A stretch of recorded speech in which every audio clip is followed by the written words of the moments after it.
Boa noite a todos. Bem-vindos. Gostaria de fazer um conjunto de agradecimentos iniciais. Em primeiro lugar, e como não podia deixar de ser, aos patrocinadores do ciclo de jantares de debate, a UEI, aos patrocinadores deste jantar em particular, a CBE, a CME e a Telcabo. Sem os patrocinadores, nós não conseguiríamos realizar estes eventos e, portanto, este agradecimento é um agradecimento importante e sentido. E agora o agradecimento mais importante ao Miguel Almeida pela sua presença aqui hoje conosco e por se sujeitar aqui ao nosso debate feroz que iremos ter em breve. E a propósito de debate feroz, queria-vos dizer que nós vamos experimentar hoje aqui uma inovação adicional face àquilo que é o formato típico e que é incluir nas perguntas que vão ser feitas pelos jornalistas algumas perguntas que foram enviadas pelas pessoas que se inscreveram no jantar. Portanto, tiveram todos a oportunidade de colocar as vossas questões e essas questões vão ser trabalhadas e utilizadas também pelos nossos jornalistas convidados. O que não quer dizer que eles não tenham também as perguntas deles próprios. E não irão distinguir a diferença, uma vez que nós não identificamos quem efetivamente fez ou não fez as perguntas. Queria também, naturalmente, fazer um agradecimento especial aos jornalistas que vão trabalhar aqui hoje connosco, ao António Costa, que esteve aqui já no último jantar, diretor do DE, e ainda ao Luís Ferreira Lopes, apresentador do Sucesso.pt e editor de programas especiais da SIC. Queria também fazer o agradecimento a todos os presentes e um agradecimento hoje muito especial à equipa executiva da APDC.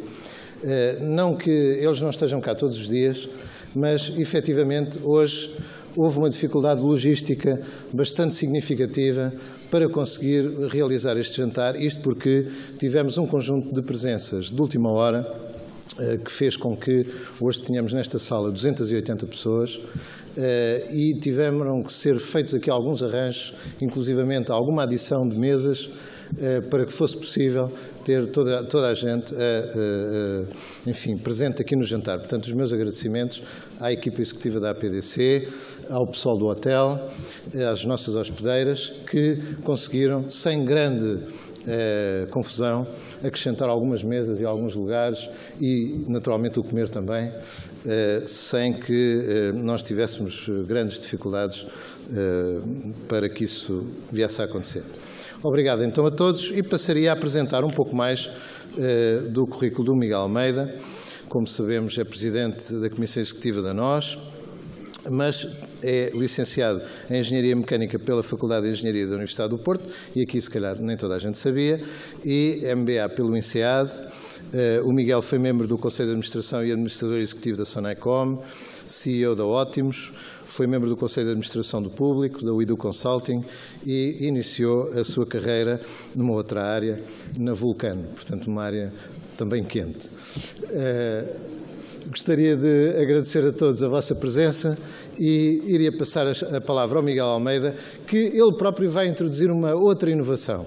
Em vez de fazer uma apresentação com o PowerPoint, irá, desde logo, sujeitar-se aqui ao diálogo, à discussão, ao debate com os nossos jornalistas. Muito obrigado.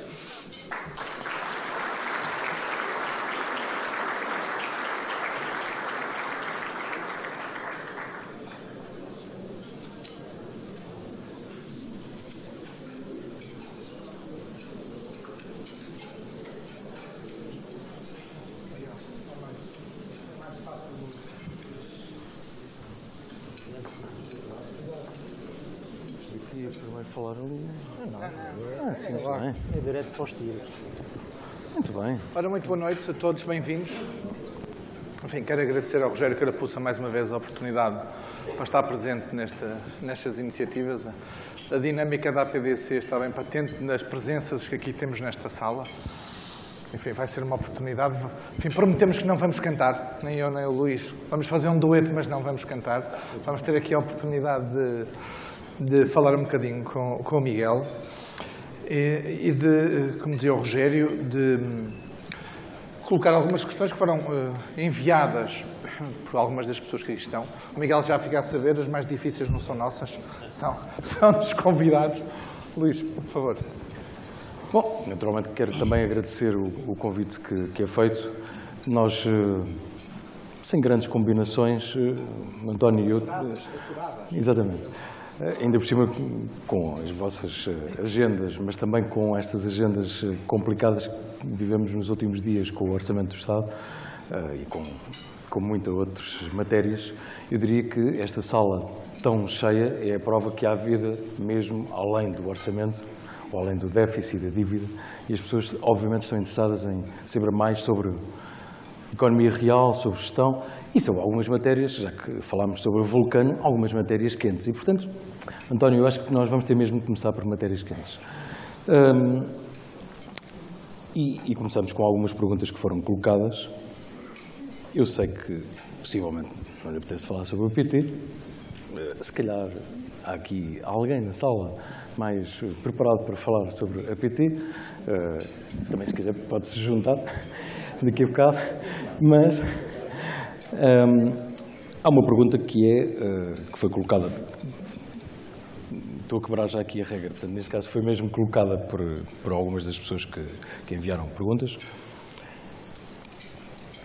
Qual é que acha que será o futuro da PT e que impacto é que prevê ter na nós? Sorry. Bom, antes de mais permitam-me que comece por cumprimentar todos os presentes, por agradecer à PDC, em particular ao Sr. Presidente Rogério Carapuça, não só o convite, obviamente, mas também a oportunidade de termos este debate, que vem num momento que me parece relevante, porque temos aqui as pessoas do setor, num momento em que parece que todo o país fala do setor, sendo que as pessoas que conhecem o setor, de facto, são, em grande medida, as que aqui estão. É evidente que isso, na gíria futebolística, é o que se chama uma entrada a pé juntos, não é? Começar logo para me perguntar... Era o Paulinho Santos, não era? Isso então vamos uma longa discussão. Eu posso dizer várias coisas sobre a PT. Eu penso que o futuro da PT será brilhante, como é o seu presente e foi o seu passado. A PT é uma grande empresa, tem um conjunto de ativos extraordinários, a sua infraestrutura tecnológica, a sua base de clientes, tem essencialmente, ou adicionalmente, mas não menos relevante, um quadro de colaboradores profissionais excelentes, muito competentes, profissionais, e eu, ao que julgo saber, nada disso mudou. E, portanto, eu penso que o futuro da PT é um futuro brilhante e o futuro e a concorrência e os impactos sobre nós, nessa medida, são os mesmos que são hoje. É um concorrente feroz, maior que nós, obviamente, observa atentamente. Procuramos reduzir a diferença que ainda existe hoje de cota, que é muito significativa e que nos parece que legitimamente ambicionamos em cortar essa distância, mas respondendo diretamente à pergunta, penso que, em rigor, acho que há muita confusão naquilo que se diz sobre a PT, mas, em rigor, a empresa em si não mudou e as qualidades, que são muitas da empresa, também não mudaram. Portanto, não vejo como é que a posição da PT neste setor, em Portugal, possa vir a mudar. Miguel, de facto, nos últimos dias, nas últimas semanas, o que se ouviu, o que se leu é que a PT parecia que tinha desaparecido. Enfim, tenho que fazer aqui um disclaimer, eu sou até cliente da PT, que me conste, o meu não desapareceu lá de casa, portanto, apesar de tudo, continuo a ter acesso à televisão, mas a verdade é que deu essa ideia. De repente parecia que a PT tinha desaparecido como operação. Mas, na verdade, e como disse bem, a PT, do ponto de vista da estrutura acionista, mudou muito nos últimos 2 anos. O que eu lhe perguntava é se a nós é hoje a empresa de bandeira portuguesa de telecomunicações. Em primeiro lugar, tenho que dizer que tem que rever as suas opções de fornecedores de serviços de telecomunicações, porque existem soluções melhores. Eu acrescentaria, eu acho que tem havido uma enorme falta de respeito para com a PT. Tenho lido e ouvido muita gente a falar sobre os recentes desenvolvimentos com uma enorme falta de respeito pela PT, pelas razões que eu já apresentei. É uma grande empresa com grandes profissionais e creio que não merecem a falta de respeito que tem havido, porque há uma grande confusão entre, de facto, o layer acionista e aquilo que é a empresa. Os acionistas mudam todos os dias, os próprios acionistas da PT evoluem, é uma empresa cotada. Portanto, não creio que a evolução da estrutura acionista da PT, em rigor, afete aquilo que a empresa é. Acho. Dito isso, a nós é a empresa de bandeira das telecomunicações portuguesas por força dessa estrutura acionista? Bem, já tem um serviço universal, portanto. Já. Na medida... vai ser um incumbente. Não, nós achamos, eu pessoalmente acredito que é uma empresa de referência. É uma empresa de referência certamente no setor e a nível nacional. É uma empresa que hoje, é uma empresa que tem um ano, não tem mais que isso, é bom não esquecer, tem um ano, mas tem de facto também um conjunto de ativos e tem condições para ser uma empresa de referência que nós achamos que já somos. Hoje temos capacidade de concorrer com qualquer concorrente presente no mercado português, temos capacidade de fornecer, de oferecer aos nossos clientes todo o leque de serviços que eles exigem. Portanto, nessa medida, somos claramente uma empresa de referência. Temos centro de decisão em Lisboa, se a pergunta era essa, temos. É verdade, não creio que seja algo, também não é preciso dar mais relevância do que isso tem alguma. De facto, as decisões de investimento, as decisões sobre a estratégia, a aposta no mercado português são decisões tomadas no Campo Grande, não são decisões tomadas do outro lado do oceano ou noutro qualquer país europeu. A prazo, penso que isso tem alguma relevância, mas também não vamos dramatizar. As empresas, hoje o mundo é global e, portanto, há acionistas de todo o mundo. Parece-me que o centro de decisão estar em Lisboa tem algum impacto, mas não é também, não vamos dar mais relevo a isso do que de facto tem. Mas a propósito de centro de decisão, neste caso no Campo Grande, antes de continuarmos aqui nestas matérias hard, mas sendo adepto do Porto e estar mesmo ali de olhos postos no estádio do Sporting, tem sido difícil, não? Não sei. Não, eu não misturo o lado pessoal da minha vida com o lado profissional.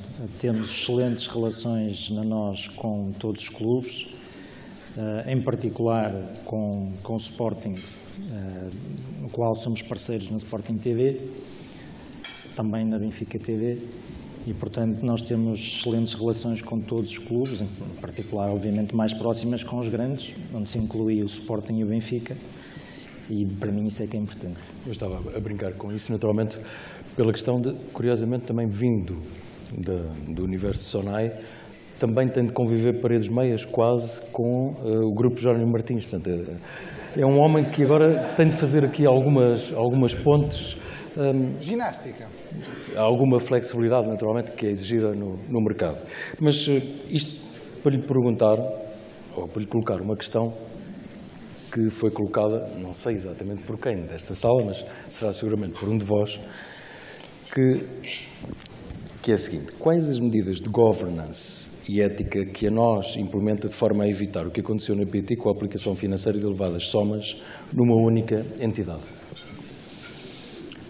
Nós, a minha profunda convicção, e é isso que dizem todas as fontes independentes, temos regras de governance na empresa, na nós, que são benchmark, e, portanto, estamos muito confortáveis com isso. Claro que temos de ter todos consciência que há exemplos, não só em Portugal, de empresas que estendo aconteceram coisas estranhas. E, portanto, isso depende sempre muito das pessoas. Mas as regras nós temos-las e estamos muito confiantes e temos total certeza que as implementamos escrupulosamente. Mas sente-se confortável também, naturalmente, com a estrutura acionista? Eu sinto-me confortável, muito confortável com a estrutura acionista. Temos mas eu estou a fazer essa pergunta, calculava a resposta, mas admito que há uns meses, por exemplo, O Zé Alvava, se calhar, sentia-se também confortável com a estrutura acionista e, no entanto, algumas coisas... No entanto, como dizia Galileu, no entanto, algumas coisas mudaram. Não sei, eu não queria... É difícil falar sobre estes temas sem correr o risco de ser indelicado, que era a última coisa que eu pretendia. Acho que o importante é que na nós temos um acionista de controle, tem uma participação maioritária, que é a ZOT, e que é um acionista industrial, no sentido em que aposta nesta empresa, não numa lógica financeira, mas numa lógica de aposta no setor. E ter um acionista de controle, com essa perspectiva sobre o setor e sobre a empresa, creio que dá uma estabilidade adicional face a outras estruturas acionistas que bem conhecemos. E é por isso que eu digo que estou muito confortável, porque isso permite ter uma estabilidade na empresa, permite falar sobre o futuro da empresa a 3 a 5 anos e não ser vítima um bocadinho do relatório trimestral e dos resultados trimestrais e de ter que agradar aos mercados que, infelizmente, têm diferentes tipos de investidores, mas que funcionam muito numa lógica de curto prazo. Nós temos o privilégio de podermos, obviamente, respondermos a esses mercados, somos uma empresa cotada, mas temos este privilégio de poder discutir 3, 5 anos, temos interlocutores para discutir e sabemos que temos apoio para a estratégia. Isso, obviamente, ajuda ao desenvolvimento das empresas. António, se calhar agora fazíamos uma interrupção na parte PT, exatamente. Pelo menos por uns minutos, estou a brincar. Já lá voltamos. Já lá voltamos. Dia 28 de maio, o Miguel concedeu uma entrevista ao Diário Económico. A primeira, dada depois do lançamento da NOS, ainda se discutia muito de onde é que tinha vindo a NOS e tivemos a oportunidade de discutir isso. Mas, na altura dizia, eu recorro aqui a um recorte, não entramos em loucuras dizendo que o objetivo é a liderança. Entretanto, muita coisa mudou, enfim, o mercado está quente. Já evoluiu esta posição ou nem por isso? Ou continua a dizer que não entra em loucuras sobre a liderança? Não evoluiu de todo. Eu insisto, na minha perspectiva, na perspectiva empresarial, o setor não mudou tanto, ou não mudou praticamente nada desde 28 de maio. Nós temos a mesma estrutura no mercado português, os mesmos concorrentes, ia dizer com as mesmas posições, isso não é verdade, porque entretanto a nós tem estado a ganhar cota de mercado, tal como era o nosso plano, mas em relação a isso é evidente que não mudou nada. Nós iniciamos esta aventura quando a empresa nasceu, fruto da fusão entre a Ótimos e a Zone. Foi assim, tão aventura? A expressão aventura leva-me para tantos riscos. Aventura pela positiva, podemos falar sobre isso também. Mas esta empresa iniciou o seu percurso a 1 de outubro, tínhamos claro qual era o objetivo com esta operação, desenvolvemos um plano estratégico, apresentamos esse plano em fevereiro e a verdade é que nada mudou. A verdade é que nada mudou e, portanto, o que eu disse nesse dia mantenho. Nós começamos, como disse, no dia 1 de outubro e se olharmos às cotas de mercado nessa altura, a nós tinha uma cota medida em receitas à volta dos 25%, ou ligeiramente abaixo disso. A Portugal Telecom tinha 50%. E, portanto, pensar se quer falar ou imaginar lideranças de mercado, parece-nos utópico, parecia na altura, parece-me hoje, porque, na nossa perspectiva, e aliás acho que as evidências demonstram, o António continua a ter o serviço meio a funcionar e aquilo que eu vejo todos os dias no mercado é uma concorrência feroz.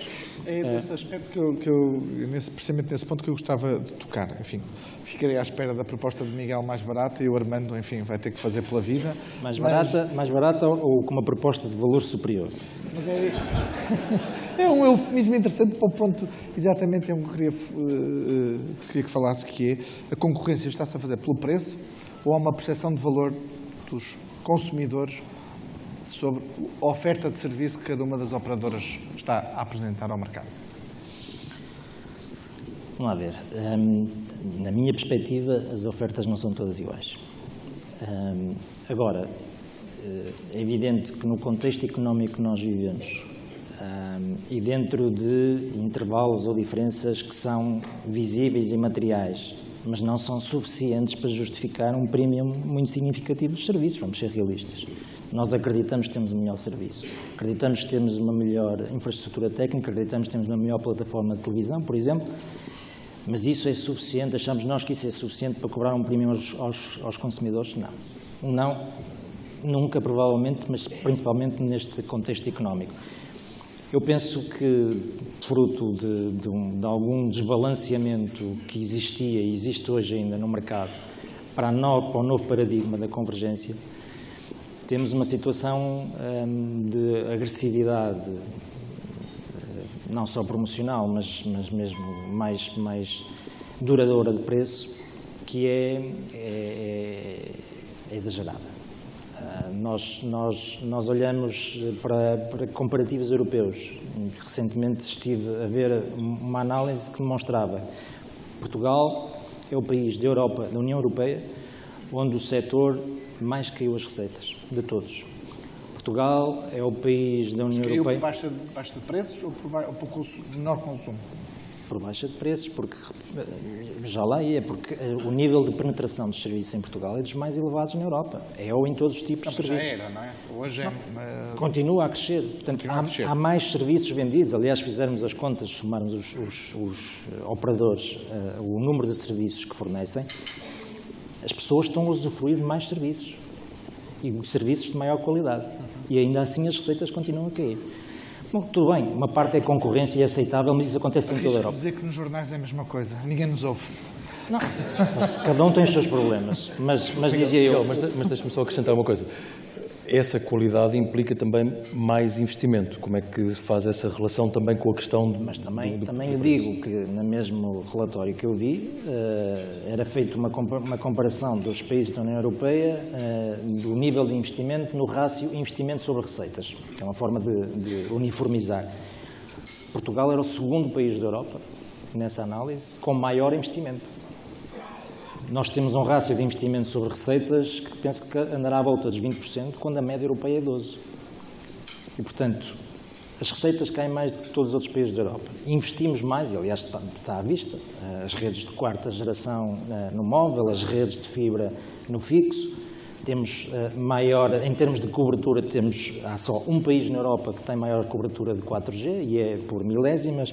Temos a maior cobertura da Europa de fibra óptica. E, portanto, há um investimento significativo e Portugal é o país que mais cai receitas.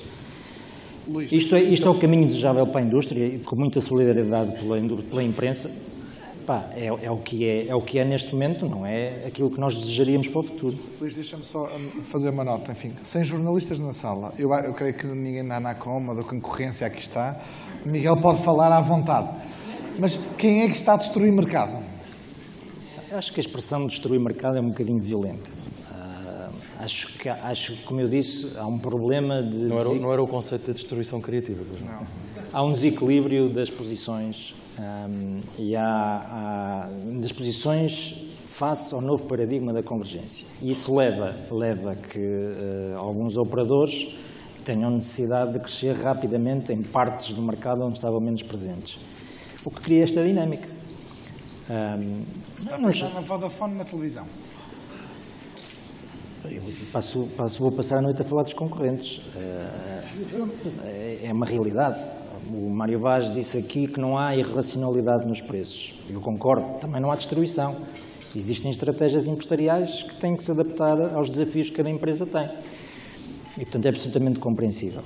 Se eu, enquanto participante no setor, acho sustentável este ritmo de queda das receitas, os preços praticados em Portugal, para sustentar o investimento que todos nós queremos e que todos os portugueses, as empresas e as famílias têm usufruído, tenho algumas... Sou um bocadinho cético. O que é que a nós vai fazer? Para falar de nós, o que é que a nós vai fazer? A nós, por exemplo, só para dar um exemplo, tem ao longo dos próximos 5 anos, dos próximos 4, porque já passou um plano de investimento como nunca fez, elevadíssimo. Vamos investir cerca de 1.000 milhões de euros essencialmente no alargamento das nossas redes, seja a rede móvel, seja essencialmente a rede de fibra, que vamos alargar a cobertura, estamos a fazê-lo neste momento, no desenvolvimento de novos produtos e serviços. Portanto, nós continuamos a acreditar que a forma de não ir exclusivamente para o preço, a forma de diferenciar a nossa oferta, exige investimento. Acreditando, obviamente, que o mercado não vai estar em queda ad eterno. E, portanto, é uma coisa conjuntural, mas estruturalmente nós estamos a investir para ter uma posição neste mercado compatível com as ambições que temos.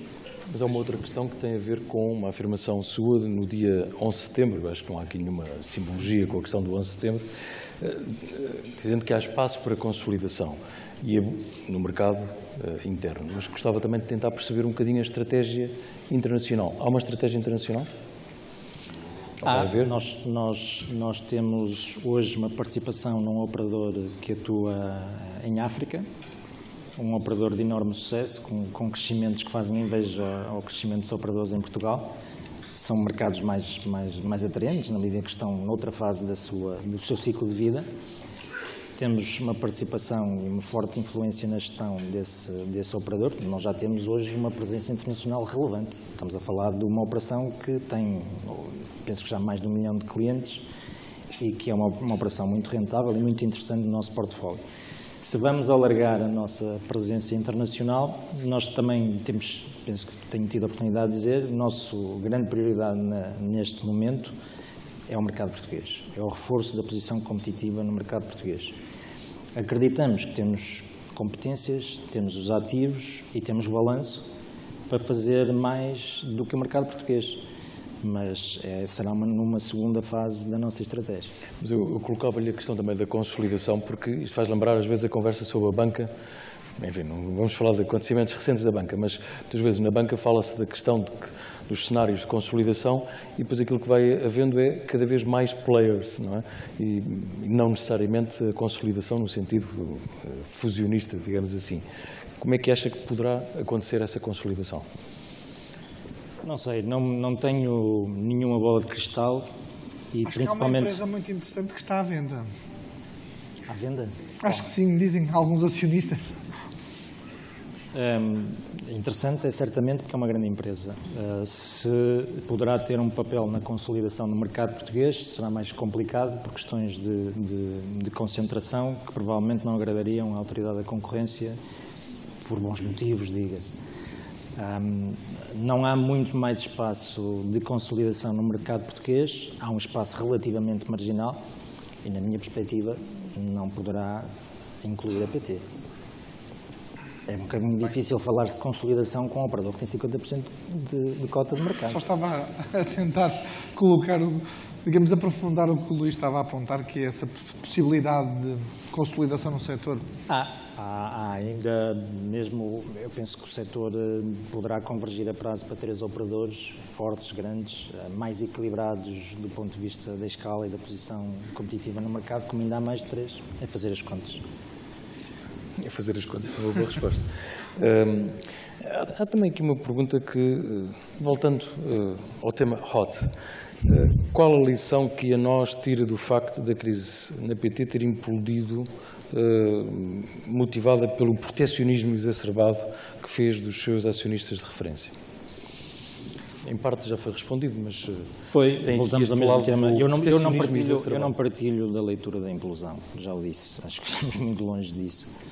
E, portanto, eu creio que o que mas havia está um a acontecer... protecionismo exacerbado?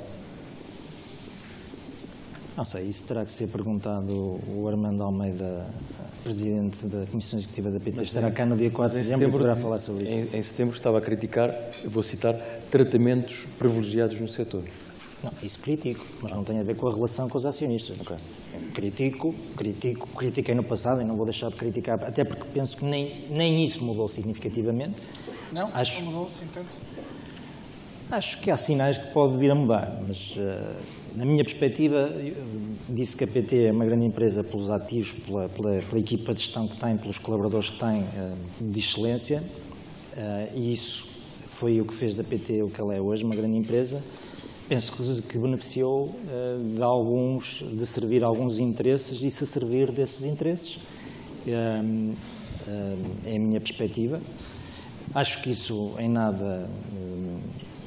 Acho que se desaparecesse essa face do mercado seria positivo para todos, porque certamente para o setor, para o país e para a própria PT. Não resisto a fazer uma observação. Alguma coisa terá mudado porque a nós creio que ganhou um grande operador público, um grande cliente público recentemente. Digo eu, isto quer dizer alguma coisa, porque apesar de tudo as coisas estão a mudar. Enfim, não é uma trick question. Eu penso que sim, na medida em que há um concurso aberto, existem as leis do mercado a funcionar e a nossa proposta foi considerada uma melhor proposta. Seria isso possível noutros tempos, mesmo tendo a melhor proposta? Talvez não, e eventualmente isso seja a única parte que tenha mudado. Isto leva a um ponto que me parece também interessante e que faz parte muito do plano estratégico que o Miguel apresentou. Enfim, para lá desta morte claramente exagerada da PT, anunciada nos últimos dias, o Miguel identificou o setor empresarial, o segmento empresarial, como o grande objetivo de crescimento. É evidente nos números que a nós está muito bem colocada no residencial, está uns passos atrás da PT no segmento empresarial.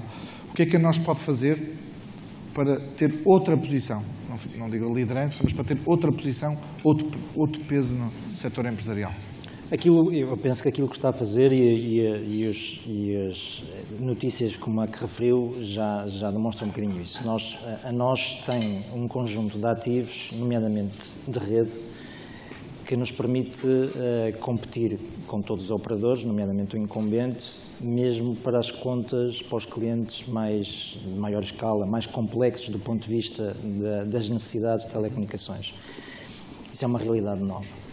Antes de nascer a nós, não havia, de facto, em rigor, um operador com essa capacidade. Nós temos essa capacidade. Além disso, também achamos que temos as competências para o fazer e esperamos que o futuro venha a demonstrar.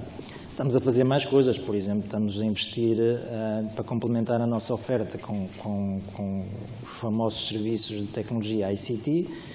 Adquirimos recentemente a Main Road para aumentar não só as nossas competências, como também os nossos ativos nessa área.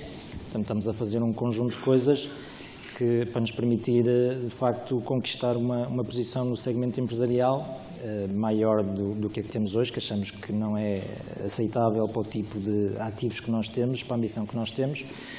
Mas, mais uma vez, também aí, eu diria que se estivermos a falar de segmento empresarial mais alto, as empresas maiores, há um concorrente no mercado que tem uma posição superior a 70%, que não é normal, não é? Antes de passarmos para o país, Luís, vou-te dar essa deixa, mas eu gostava de colocar uma questão, eu diria mais, se calhar, pessoal. Enfim, o Miguel começou na Vulcano, mas foi um homem, foi considerado, enfim, um exemplo do que se chamava de homem Sonai. O Miguel hoje é um homem nós, e já existe um homem nós, ou mulher, enfim, sem sexismos. Não consigo afirmar que já existe ao fim de um ano de vida. Eu gostaria de pensar e trabalho para que isso venha a acontecer, na medida em que isso represente uma certa forma de estar e de trabalhar. Eu gostaria de um dia poder dizer que sim, existe. Penso que ao fim de um ano seria um bocadinho ambicioso, até porque vamos ser realistas. Estamos a falar de uma equipa que nasce da fusão de duas empresas, com tudo o que isso implica, e de facto está junto há um ano. Portanto, não creio que seja possível afirmar já que existe um homem ou uma mulher nós, mas essa é a ambição. 10 mandamentos, como havia na Sonai. Não. Sabe, isso são mitos urbanos. São mitos urbanos. Eu acho que cheguei a ler. São giros para se comentar neste tipo de jantares, mas são mitos urbanos. Eu nunca percebi o que é mas que era isto isso. Não menoriza. Isto não é um... Não, apenas são mitos urbanos. Eu trabalhei na Sonai. Tenho muito orgulho do meu passado na Sonai, mas é passado.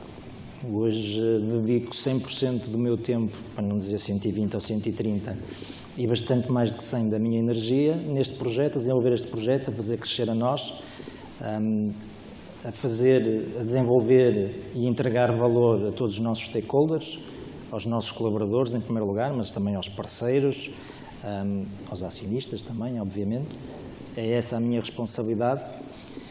E ainda por cima, como nasci, como praticamente todas as pessoas que estão hoje na nós nasceram com a empresa, o carinho e a dedicação ainda é maior. Luís.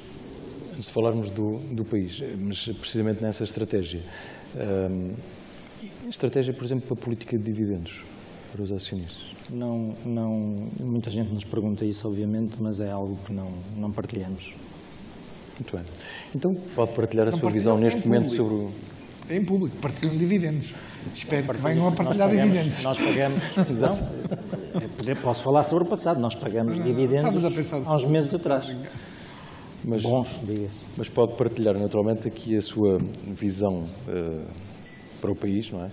Nós vivemos este momento, eu diria, de alguma incerteza com a questão do Orçamento do Estado. É um instrumento, obviamente, mas portanto, não sabemos bem o que é que acontece no mercado europeu, não sabemos bem o que é que acontece nos Estados Unidos. Portanto, há várias coisas que estamos a navegar um bocado à bolina, não é? Qual é a sua visão? O que espera que aconteça, mas não é apenas em 2015, é nos próximos anos, no setor, mas também no país? O que é que eu espero? Sim, O é que o eu wishful espero, thinking. não, o que eu espero no sentido que quero, Gostava, o que eu gostava, E o que é que acha que vai acontecer? o que eu gostava é que de facto que saíssemos deste marasmo e desta crise rapidamente, como todos nós gostávamos, enquanto portugueses que aqui vivem, ou enquanto portugueses, ponto final. Depois, o que é que eu acho que pode vir a acontecer? Neste tipo de eventos, com jornalistas presentes e com 280 pessoas na sala, é típico em Portugal ser-se politicamente correto. E, portanto, eu tenho que dizer que sou muito otimista, tenho muita confiança no é um homem futuro. politicamente correto, portanto... Não, Luís, desliga o gravador, Luís, vá, por favor. Sou menos otimista do que gostaria de ser. Voltando ao tema do Orçamento de Estado, creio que se perdeu uma oportunidade, está-se a perder uma oportunidade. Eu tenho que me dedicar a nós, portanto não tive oportunidade sequer de ler o Orçamento de Estado, nem ler muitas comentários do Orçamento de Estado, mas aquilo que me pude perceber, mais uma vez, vamos no caminho de tentar aumentar a receita numa economia que não cresce, que é uma equação incrível, e a despesa não muda, porque não se tomam as decisões políticas para as mudar. Ora, se nós não conseguimos, neste período, trabalhar a sério e cortar na despesa, eu não imagino que seja, certamente não vai ser num futuro mais próximo, num contexto que, não sendo bom, não é tão mau como era. Portanto, parece-me difícil um país que, mesmo que a economia crescendo, que aposta tudo no aumento da receita, através do aumento da fiscalidade, apertando as famílias, com impostos diretos, com impostos indiretos, e não mexe na despesa, é uma equação difícil de perceber como é que a coisa vai funcionar. Mas a rigidez que se fala, enfim, das dificuldades do ponto de vista institucional ou constitucional no corte da despesa, ou das componentes principais da despesa pública, eu sei que é completamente diferente gerir uma empresa do que gerir o Estado, mas vê no Estado algumas gorduras ou algumas áreas onde cortaria, ou não? Eu não lhe chamaria gorduras, a questão não é essa. Não lhe chamemos gorduras porque isso então seria politicamente olhar para a incorreto. função. O problema é que não temos receita, não temos economia para suportar as despesas que o Estado tem. E aqui a minha crítica não é ao Governo. A minha crítica é um bocadinho mais generalizada. Por exemplo, podemos falar do Tribunal Constitucional. Porque todas as medidas que o Governo tentou implementar, que realmente cortavam a despesa, e cortar a despesa, se nós olharmos para a despesa em Portugal, é praticamente impossível cortar a despesa sem atacar os benefícios sociais e sem atacar os salários do aparelho de Estado. E são duas áreas onde todas as iniciativas que o Governo tomou, boas ou más, não vou fazer juízos de valor, bateram num órgão que, ao que julgo saber, não foi eleito por nós. Mas essa é a realidade portuguesa. E enquanto continuar assim, com uma Constituição destas, com este tipo de mecanismos que impedem uma real reforma do Estado, um Estado que tem a despesa que tem, que ainda que a economia venha a crescer, todos esperamos que venha a crescer, não pode continuar a apertar os seus cidadãos da forma que aperta. É difícil ser muito otimista. Vamos sair, com certeza isto vai melhorar, mas o grau, a rapidez é que não é aquela que eu penso que era desejável. Mas, portanto, prevê nesse caso, pegando nas suas palavras iniciais sobre este Estado mais ou menos comatoso, ainda podemos viver em algum pântano, ainda por cima se houver alguma indefinição político-partidária em meados do próximo ano? Não sei, também... O adjetivo não sei se é o apropriado, a questão do pântano, mas... Não, esperemos que não seja nenhum pântano. Nós também estamos, obviamente, dependentes daquilo que vem de fora, não é?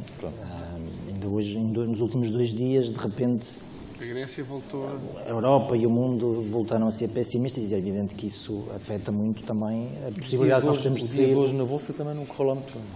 Não correu muito bem, mas não é uma coisa específica das empresas portuguesas. Exatamente, claro. Estamos também dependentes desses fatores externos, esperemos que eles nos ajudem. Agora, a instabilidade política é ano de eleições. Apesar disso, o orçamento, penso eu, não é um orçamento eleitoralista.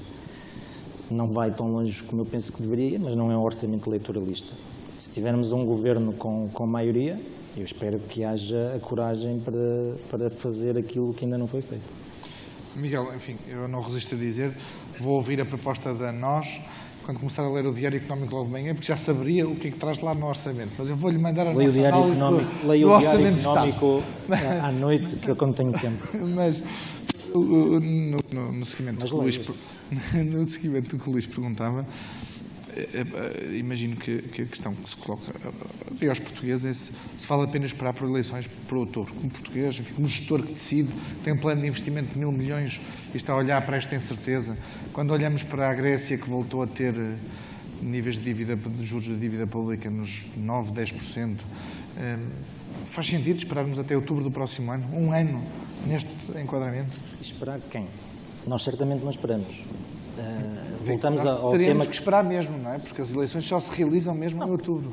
esperar no sentido de... Mas a gestão não fica limitada pelas eleições, digo eu. Não, Não- no que não diz respeito limita. às empresas, Sim. no que diz respeito às Esta empresas, incerteza, este ambiente... não muda nada. Não muda nada na perspectiva, é aquilo que eu disse, nós temos um plano para 5 anos. E, portanto, não podemos andar com o vento e com as ondas. Uma semana está tudo muito mal na Europa e as bolsas vão para aí abaixo, outra semana já está tudo muito bem, também não se percebe porquê. Quando se tem esta visão de prazo, não flutuamos com o sabor do momento. Portanto, nós temos o nosso plano, vamos implementá-lo, temos notícias boas uns dias, notícias más outros dias, mas nós seguimos o nosso caminho.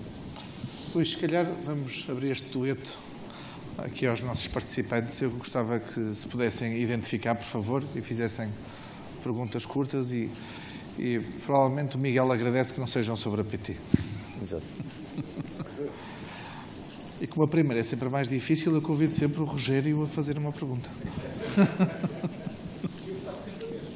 Muito bem, venha ela. E eu faço sempre a mesma. O que é que a nós espera da APDC? Espera, por exemplo, a capacidade de mobilizar 280 pessoas para discutir e debater o setor. Só isso penso que já tem algum valor. Não só nesta iniciativa, mas certamente noutras. Esta tem menos interesse porque o convidado não é particularmente relevante, mas Os entrevistadores é que não ajudam, não é?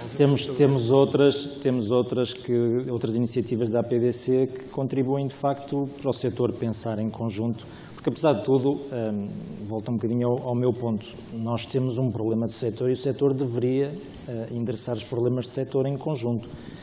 Isso é muito difícil por causa dos níveis de concorrência, mas todas as oportunidades que existirem de agregar interesse à volta do setor, penso que são sempre úteis. Mais questões? Eu lembro, aliás, que na sala estão pessoas, por exemplo, da área da televisão.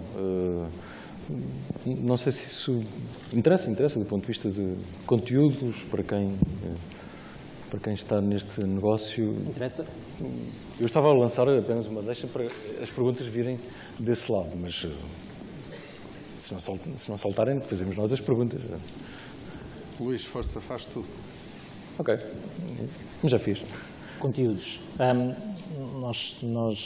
Um dos segmentos que servimos, e onde aliás temos uma posição de destaque, é o segmento da televisão paga. E, portanto, obviamente que o tema dos conteúdos não é a única variável relevante para uma oferta de televisão paga, mas é uma variável muito relevante e, portanto, queremos sempre ter os melhores conteúdos. E sei que, por exemplo, na área dos cinemas, agora aposta em milho made in Portugal. Eu estou a puxar aqui pelo lado do sucesso.pt. Isso qual é a parte não marketing da coisa? Aposta no cinema português? Não, na questão do milho, milho, por causa das pipocas dos cinemas. Não, a questão do milho é uma questão curiosa. A maior parte das pessoas não deve saber o que é que estamos a falar. Sim. Se calhar vale a pena explicar. Se calhar comece por aí.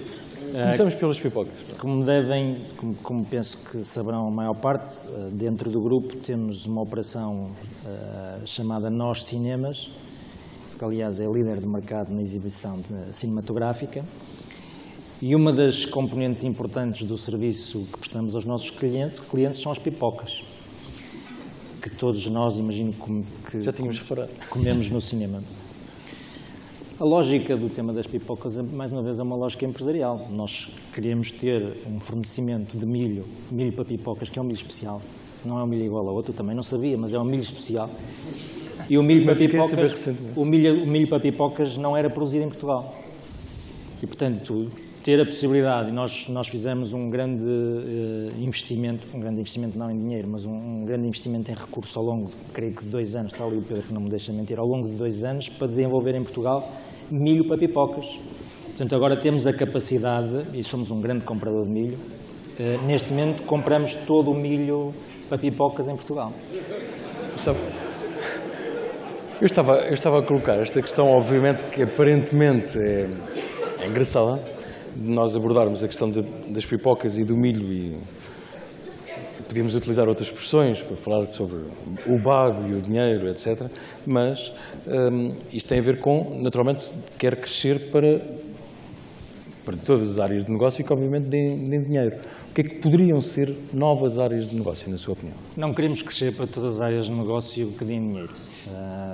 Não é esse o nosso mandato. Nós somos essencialmente uma empresa de telecomunicações e multimídia. É esse o nosso âmbito de atuação e é nesse âmbito que vamos desenvolver o negócio. Queremos crescer em Portugal e fora de Portugal, mas dentro desse setor.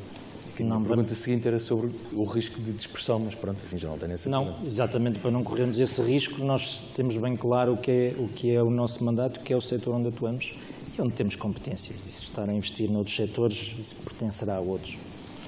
Não é isso que os acionistas de uma empresa de telecomunicações querem. Para isso investem diretamente noutros setores, não é? Miguel, gostava de perguntar sobre a construção da marca Nós. Enfim, criou alguma polémica à data. Enfim, já passou um ano. Já está quase um ano. Foi lançado a 16 de maio. 16 de maio, exatamente, perdão. 16 de maio. Um ano é a própria empresa e o processo de fusão. Já está hoje a marca Nós incorporada, assim, assumida no mercado, já assente como uma marca... Eu penso que sim. Qual é... Eu penso que sim, para não dizer tenho a certeza que sim. Obviamente nós medimos isso tudo desde o primeiro dia, temos estudos. É isso que eu e eu penso que um dia alguém vai escrever um case study sobre o lançamento desta marca, porque nós, obviamente quando lançamos a marca tínhamos objetivos a 6, 12, 18 meses, nomeadamente nos indicadores principais, notoriedade, associação aos serviços, atributos. E a verdade é que nós atingimos o nosso objetivo que tínhamos ao fim de 18 meses, ao fim de 2. E hoje temos... Porquê? Como é que explica esse... mérito da equipa da Nós que trabalhou nessa área, que foram centenas de pessoas. Eu penso o lançamento da marca foi uma decisão de risco. Pouco consensual, na medida que existiam no âmbito da empresa 2 marcas com um histórico, com um fortíssimo investimento ao longo dos anos e com um legado muito forte. Nós acreditávamos para um projeto novo, com o tipo de posicionamento e de ambição que este projeto tinha, precisava da sua própria cara, da sua própria marca. Fizemos essa aposta. Criar notoriedade é relativamente simples. Criar top of mind, associando a marca aos serviços que nós prestamos, a televisão paga, o móvel, a internet, é um processo que leva muito mais tempo, até porque, como sabemos, em Portugal existem 2 marcas fortíssimas, ou existiam já 2 marcas fortíssimas com níveis de notoriedade muito elevados. Nós conseguimos fazer isso. Hoje temos não só uma notoriedade espontânea, que já não fica assim tão longe das marcas que existem há muito mais anos e têm centenas de milhões de euros investidos, como mais importante, quando perguntamos às pessoas que marcas é que associam a determinados serviços, como os que eu referi, a nós já aparece de forma clara. E mais importante ainda, se calhar, quando vamos perguntar que tipo de atributos tem esta marca e comparamos com os atributos que têm as marcas dos nossos concorrentes, já aparecemos à frente dos nossos concorrentes em atributos que para nós são muito importantes. E eu estou a falar de estudos, eu não tenho acompanhado, já estou tranquilo com esse tema, já não acompanho diariamente, estou a falar com estudos que têm já 3 meses e, portanto, estamos a falar de estudos que foram feitos ao fim de 3 meses, 4 meses após o lançamento. E eu acho que isso é um caso de sucesso único. Vai. Com certeza. Jorge Reto, sou da SAP. Vou mudar um pouco de nome, não sei se só questão. Tem aí. Exato. Jorge Reto, sou da SAP, para não serem só questões também mais ligadas à economia, queria fazer uma questão mais de inovação e que tem a ver com a estratégia de inovação da NOS. Vocês hoje têm um leque de clientes que vai desde das pessoas mais velhas até crianças bastante jovens. Nós temos uma geração de consumidores e de clientes a aparecer, nós na SAP chamamos de millennials, portanto é uma geração que consome e que utiliza e tem um poder de análise e de consumo deste tipo de serviços completamente diferente. Queria conhecer um pouco o que é que pensam fazer também no futuro e o que é que estão a preparar para poder endereçar este tipo de utilizadores que irão ser muito mais exigentes e que irão ser muito mais profissionais no consumo de multimédia. E que escolhem, não é? Que escolhem. Certo, é disso que nós gostamos. Eu penso que isso é positivo para a indústria, porque é precisamente responder a esse tipo de necessidades que nós melhor sabemos. Referiu que temos clientes desde mais velhos ao mais novos. Os mais velhos têm uma necessidade um bocadinho básica de serviço, os mais novos é que de facto nos permitem ter a riqueza toda de serviço que nós gostamos de desenvolver e de apresentar. Como compreenderá, não vou aqui revelar o nosso roadmap de produtos e serviços, mas nós de facto achamos que, temos dito isso um bocadinho numa lógica de marketing, somos o primeiro operador que nasce convergente e que nasce preparado e com o objetivo de servir esse tipo de necessidades. Estamos a falar de uma geração que quer estar sempre ligada em qualquer sítio e a tudo, e esse é o tipo de proposta de valor que nós queremos desenvolver e que estamos a desenvolver. Temos, como é sabido, uma grande aposta na convergência, na internet, na televisão paga, e quando eu digo televisão não estou a falar só de televisão linear tradicional, mas todas as aplicações e features que hoje são possíveis de disponibilizar na televisão, nomeadamente na nossa plataforma benchmark mundial, que é o Iris. E, portanto, estamos, obviamente, a trabalhar para essa geração, não só para essa geração, mas também para as empresas dessa geração, que também elas vão ser diferentes. E esse é o futuro que nos permite ser otimista enquanto empresa sobre aquilo que nos espera para a frente, porque é precisamente por haver essa geração e haver esse tipo de necessidades que nos torna a nós setor mais relevante que nunca, e é por isso que me leva a ser otimista em relação ao futuro do setor, tirando a parte conjuntural que vivemos hoje. Nós vamos, enquanto setor, ser mais úteis do que nunca, na perspectiva económica, e isso penso que a todos que estão nesta sala, que mais ou menos estão ligados ao setor, nos deve, essencialmente, nos deve dar um grande otimismo em relação ao futuro do setor. Mais questões? É certo que já estamos aqui a tempo, já estamos nas 11 horas. Quase. Luís, como estamos a chegar ao fim, eu gostava de perguntar ao Miguel o que é que Miguel perguntaria ao Miguel Almeida e que não foi perguntado esta noite. É um atestado de incompetência? Não, é para avaliar o nosso próprio trabalho. Não, penso que nada, vocês fizeram um trabalho fantástico.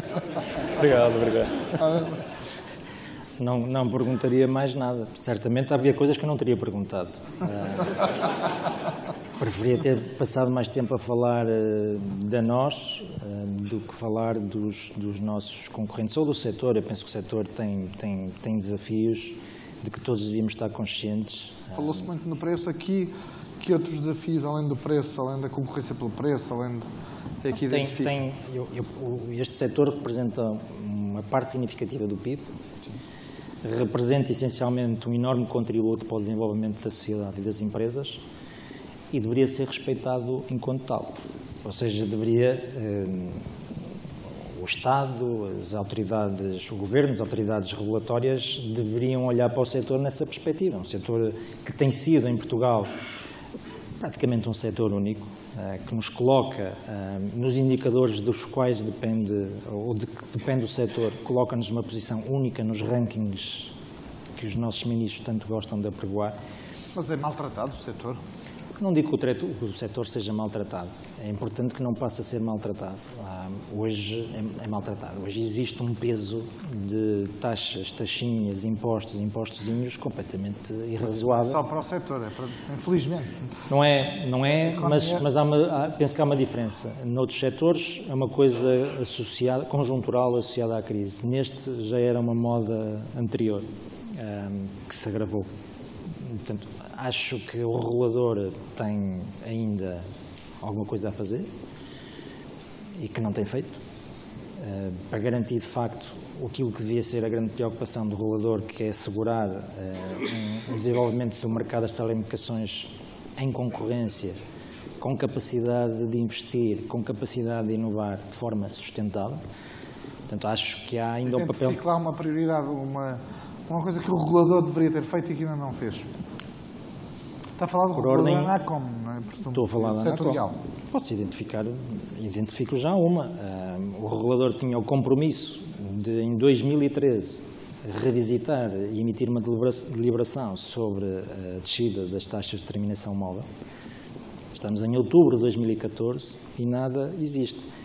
Num segmento, numa parte do setor, onde existe uma clara assimetria e um desequilíbrio provocado pela regulação, onde existe, na prática, um duopólio, que o regulador olimpicamente ignora e fala de outros potenciais duopólios, onde ele existe e sempre existiu, e onde o regulador se comprometeu a intervir, não fez nada. E, portanto, nós esperamos que venha a fazer brevemente, mas a verdade é que não fez. Portanto, ainda há algumas coisas a fazer. É evidente que as principais estão no próprio setor. Vamos ver quem é que dá esta notícia primeiro, Luís. Sim, mas de facto há aqui notícia, não há dúvida. Eu gostava, para concluirmos, eu acho que há sempre um lado que as pessoas gostam de saber do ponto de vista do estilo de liderança.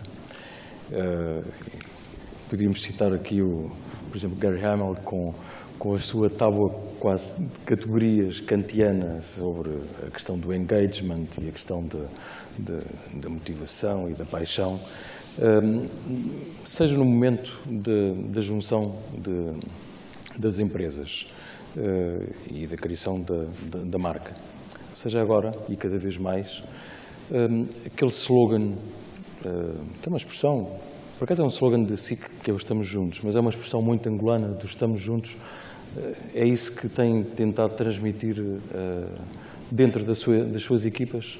É, desde o primeiro dia. Aliás, tive a oportunidade de dizer na primeira interação com a equipa após a fusão, que obviamente tinha, para mim, um conjunto de objetivos quando tinha assumido esta responsabilidade, mas o primeiro, e que seria sempre o mais importante para mim, era no dia em que saísse, que não houvesse ninguém que não tivesse ficado contente, satisfeito e realizado com a fusão. Ou seja, que não houvessem lados, que não houvesse vencedores nem vencidos, que houvesse de facto, estivéssemos todos juntos num projeto e a pensar no futuro.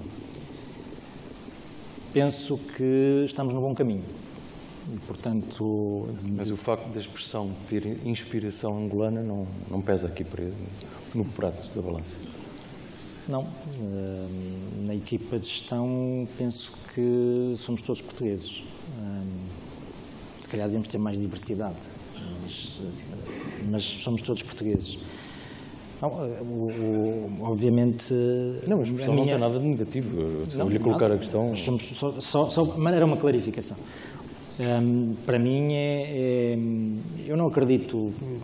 Líderes e liderança é uma coisa que me mete um bocadinho de confusão. Eu sei que os mídias gostam muito disso e de comparar com jogadores de futebol e coisas do género. Eu acredito, aliás, voltamos ao tema da PT, eu acredito que as empresas são equipas e valem enquanto equipa.